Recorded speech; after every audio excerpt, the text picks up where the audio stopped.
नमस्कार साथियों। देखिए, इस क्लास के अंदर हम राजस्थान पशु परिचय एग्ज़ाम 2024 की तैयारी के लिए कुछ महत्वपूर्ण प्रश्न देख रहे हैं और ये प्रश्न आपके पार्ट बी से संबंधित हैं। ठीक है, पार्ट बी से संबंधित पशु परिचय के अंदर 45 प्रश्न पूछे जाते हैं। तो ये प्रश्न बहुत ही महत्वपूर्ण रहने वाले हैं और आने वाले दिनों में जो आपका पशु परिचय का एग्ज़ाम है, उस एग्ज़ाम की दृष्टि से बहुत ही महत्वपूर्ण प्रश्न है। ठीक है, तो इन सभी प्रश्नों में से आपके कितने क्वेश्चन सही होते हैं, कमेंट करके ज़रूर बताइएगा। और अगर आप उदयपुर लर्निंग क्लासेस चैनल पर नए हैं तो चैनल को सब्सक्राइब जरूर कर लीजिएगा। तो देखिए, इन प्रश्नों की श्रृंखला में हम कुछ महत्वपूर्ण प्रश्न देख रहे हैं। ठीक है, तो आज का अपना क्वेश्चन नंबर 1 आपके सामने है। बहुत ही शानदार क्वेश्चन।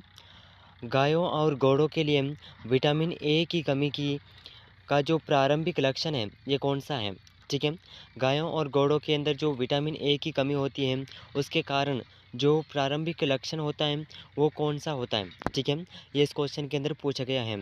ठीक है, तो देखिए, इसका ऑप्शन 1 है कोपियस लेक्रीमेशन, ऑप्शन 2 है कोपियस लार, ऑप्शन 3 है पैथेलमिया और ऑप्शन 4 है रतौंधी। तो देखिए साथियों, गायों और घोड़ों के लिए जो विटामिन ए की कमी के कारण सबसे प्रारंभिक जो लक्षण है, ठीक है, सबसे प्रारंभिक लक्षण है रतौंधी रोग। ठीक है, तो ऑप्शन डी इस प्रश्न का बिल्कुल सही आंसर हो जाएगा। ठीक है साथियों, ज़रूर याद रखिएगा, बहुत ही महत्वपूर्ण प्रश्न है। चलिए तो देखिए अगला महत्वपूर्ण प्रश्न। आपके सामने है। भोटिया, शेरपा और किन्नौरी समुदाय की घुमंतू चरवाहे जातियाँ किस राज्य में पाई जाती हैं? तो देखिए, भोटिया, शेरपा और किन्नौरी, ये सभी समुदाय की जो घुमंतू चरवाहे जातियाँ हैं, ये कौन से राज्य के अंदर पाई जाती हैं? ठीक है, तो क्वेश्चन इस प्रकार पूछा गया है। तो देखिए, इसका ऑप्शन 1 है महाराष्ट्र में, ऑप्शन 2 है राजस्थान में, ऑप्शन 3 है उत्तराखंड में, ऑप्शन 4 है जम्मू कश्मीर में।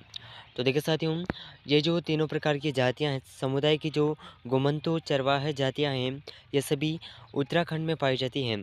ठीक है, तो इस प्रश्न का ऑप्शन सी बिल्कुल सही आंसर हो जाएगा। ठीक है साथियों, जो भी विद्यार्थी पशु परिचय एग्ज़ाम की तैयारी कर रहे हैं, उनके लिए यह प्रश्न बहुत ही महत्वपूर्ण है और एग्ज़ाम के अंदर बार बार पूछे जाने वाले क्वेश्चन हैं। ठीक है, तो सभी प्रश्नों को एंड तक देखिएगा और इन सभी प्रश्नों में से आपके कितने क्वेश्चन सही होते हैं, कमेंट में ज़रूर बताइएगा। ठीक है, तो देखिए, अगर आप उदयपुर लर्निंग क्लासेस चैनल पर नए हैं तो चैनल को सब्सक्राइब जरूर कर लीजिएगा। इस चैनल पर हम उन्हीं महत्वपूर्ण प्रश्नों को देख रहे हैं जो एग्ज़ाम के अंदर बार बार पूछे जाते हैं। ठीक है, चलिए तो देखिए अगला महत्वपूर्ण प्रश्न। बहुत ही शानदार क्वेश्चन आपके सामने है। NDRI संस्थान स्थित है। तो देखिए, NDRI संस्थान कहाँ पर स्थित है? तो इसका ऑप्शन है ऑप्शन 1 जयपुर में, ऑप्शन 2 है जबलपुर में, ऑप्शन 3 है करनाल में, ऑप्शन 4 है कोचीन में। तो देखिए साथियों, NDRI संस्थान यह करनाल में स्थित है। ठीक है, ऑप्शन सी इसका बिल्कुल सही आंसर हो जाएगा। और राजस्थान डेयरी अनुसंधान संस्थान कहाँ पर स्थित है? अगर पूछा जाए कि राजस्थान डेयरी अनुसंधान संस्थान कहाँ पर स्थित है, तो इसका आंसर कमेंट करिएगा। ठीक है, ज़रूर कमेंट करिएगा, बहुत ही महत्वपूर्ण प्रश्न है। ठीक है साथियों, चलिए तो देखिए अगला महत्वपूर्ण प्रश्न। बहुत ही शानदार क्वेश्चन आपके सामने है, बहुत ही महत्वपूर्ण प्रश्न। नीला तोता का उपयोग पशुओं में किस कार्य के लिए किया जाता है? तो देखिए साथियों, नीला तोता, इसका जो उपयोग है पशुओं के अंदर किस कार्य के लिए किया जाता है? तो इसका जो ऑप्शन है ऑप्शन 1 है उत्तेजक के लिए, विरेचक के लिए, कृमिनाशक के लिए या फिर जीवाणुनाशक के लिए। तो देखिए साथियों, नीला तोता, इसका जो उपयोग है पशुओं के जिस कार्य के लिए किया जाता है, यह है कृमिनाशक कार्य के लिए किया जाता है। ठीक है, तो ऑप्शन सी इस प्रश्न का बिल्कुल सही आंसर हो जाएगा। ठीक है साथियों, ऑप्शन सी बिल्कुल सही आंसर हो जाएगा, ज़रूर याद रखिएगा। ठीक है, चलिए तो देखिए अगला महत्वपूर्ण प्रश्न, बहुत ही शानदार क्वेश्चन है। बहुत ही शानदार क्वेश्चन आपके सामने है। निम्न में भेड़ की राजस्थान से संबंधित नस्ल नहीं है। तो देखिए, यहाँ पर कुछ नस्लों के नाम दे रखे हैं और इन नस्लों में से ये सभी नस्लें भेड़ की नस्लें हैं और इनमें से वह नस्ल जो राजस्थान से संबंधित नहीं है, उस नस्ल का हमें पहचान करनी है। ठीक है, तो देखिए इसका ऑप्शन 1 है पोंगल नस्ल, चनोथर नस्ल और मगरा नस्ल, ऑप्शन फोर्थ है गंजम नस्ल।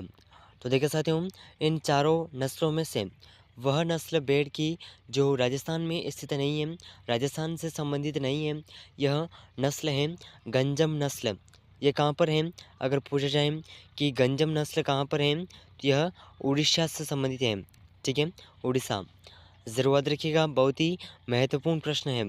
ठीक है साथियों, चलिए तो देखिए अगला महत्वपूर्ण प्रश्न, बहुत ही शानदार क्वेश्चन। चलिए तो देखिए बहुत ही शानदार क्वेश्चन आपके सामने है, बहुत ही महत्वपूर्ण प्रश्न। मैंग्रोव पादपों से भोजन प्राप्त करने वाली ऊँट की नस्ल है। तो देखिए साथियों, मैंग्रोव पादपों से भोजन प्राप्त करने वाली ऊँट की नस्ल कौन सी है?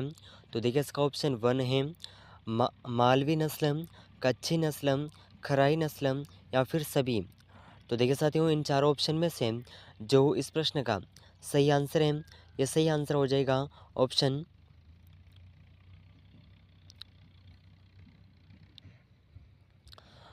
सी। ऑप्शन सी इस प्रश्न का बिल्कुल सही आंसर हो जाएगा, खराई नस्ल।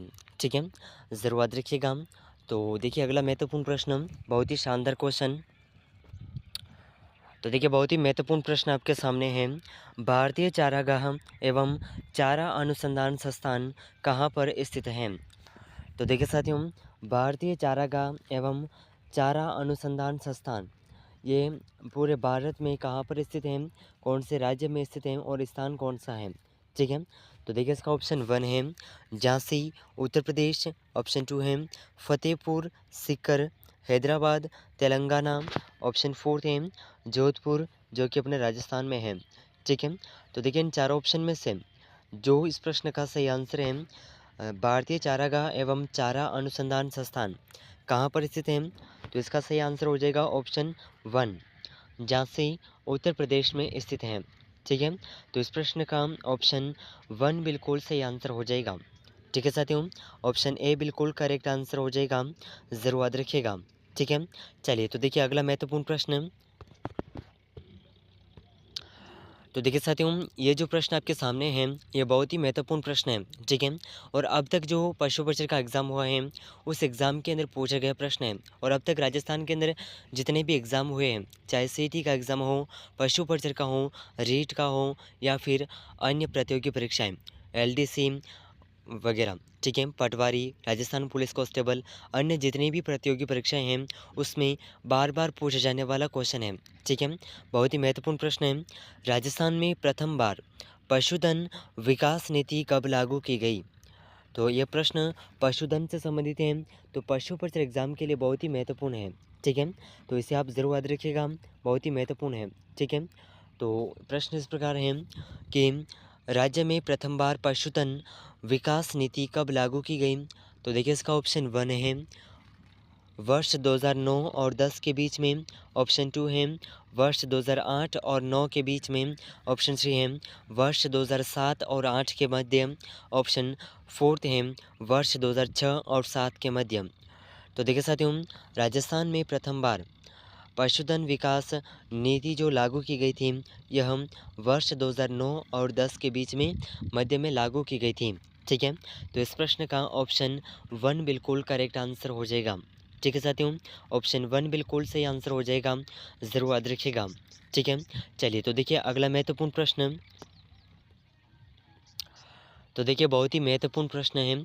ठीक है, ज़रूर याद रखिएगा। चिरकालिक रोग की संक्रमण समयावधि होती है। तो देखिए साथियों, चिरकालिक रोग की संक्रमण समयावधि कितने दिन की होती है, कितने सप्ताह की होती है? तो देखिए इसका ऑप्शन वन है अधिकतम 2 दिन की, ऑप्शन टू है 3 से 14 दिन की, और 2 से 4 सप्ताह की, या फिर 4 सप्ताह से अधिक। तो देखिए चिरकालिक रोग जिसके संक्रमण की जो समयावधि है, यह 4 सप्ताह से अधिक होती है, और मिनिमम अगर दिन की बात की जाए तो इसका संक्रमण जो है 28 दिन तक इसका संक्रमण रहता है। ठीक है, तो इस प्रश्न का ऑप्शन फोर्थ बिल्कुल सही आंसर हो जाएगा। ठीक है साथियों, ऑप्शन फोर्थ बिल्कुल सही आंसर हो जाएगा, ज़रूर याद रखिएगा। ठीक है, चलिए तो देखिए अगला महत्वपूर्ण प्रश्न। चलिए तो देखिए साथियों, बहुत ही शानदार क्वेश्चन आपके सामने है। प्रति ग्राम मात्रा में किस पोषक तत्व में सर्वाधिक ऊर्जा होती है? तो देखिए साथियों, प्रति ग्राम मात्रा में कौन सा पोषक तत्व है जिसमें सर्वाधिक ऊर्जा होती है? तो देखिए इसका ऑप्शन 1 है प्रोटीन, ऑप्शन 2 है वसा, ऑप्शन 3 है कार्बोहाइड्रेट, ऑप्शन 4 है सभी में समान। तो देखिए साथियों, प्रति ग्राम मात्रा में जिस पोषक तत्व में ऊर्जा सर्वाधिक होती है, यह पोषक तत्व है वसा। ठीक है, वसा। तो इस प्रश्न का ऑप्शन 4 बिल्कुल सही सॉरी ऑप्शन 2 बिल्कुल सही आंसर हो जाएगा। और प्रोटीन और कार्बोहाइड्रेट में 4 कैलोरी होती हैं। ठीक है, ज़रूर याद रखिएगा। तो देखिए इस प्रश्न का जो ऑप्शन बी है, ये इस प्रश्न का बिल्कुल सही आंसर हो जाएगा। ठीक है साथियों, तो इस क्लास के अंदर हमने कुछ महत्वपूर्ण प्रश्नों को कवर किया है और इन सभी प्रश्नों में से आपके कितने क्वेश्चन सही हो रहे हैं कमेंट करके ज़रूर बताइएगा। और देखिए इस चैनल पर हम महत्वपूर्ण प्रश्नों की लाइव क्लास करेंगे, जिसमें हम उन्हीं प्रश्नों को कवर करेंगे जो एग्ज़ाम के अंदर पूछे जाते हैं। ठीक है, तो प्रश्नों का वेट कीजिएगा, बहुत ही जल्द हम लाइव सेशन शुरू करेंगे। तो सभी साथी चैनल से जुड़े रहिएगा। अगर आप चैनल पर नए हैं तो चैनल को सब्सक्राइब जरूर कर लीजिएगा। ठीक है, पशु परिचय एग्ज़ाम तक आपको बेहतर प्रश्न उपलब्ध करवाए जाएंगे जो एग्ज़ाम के अंदर पूछे जा सकते हैं। ठीक है, तो मिलते हैं अगले महत्वपूर्ण प्रश्नों के साथ में। तब तक के लिए जय हिंद, जय भारत।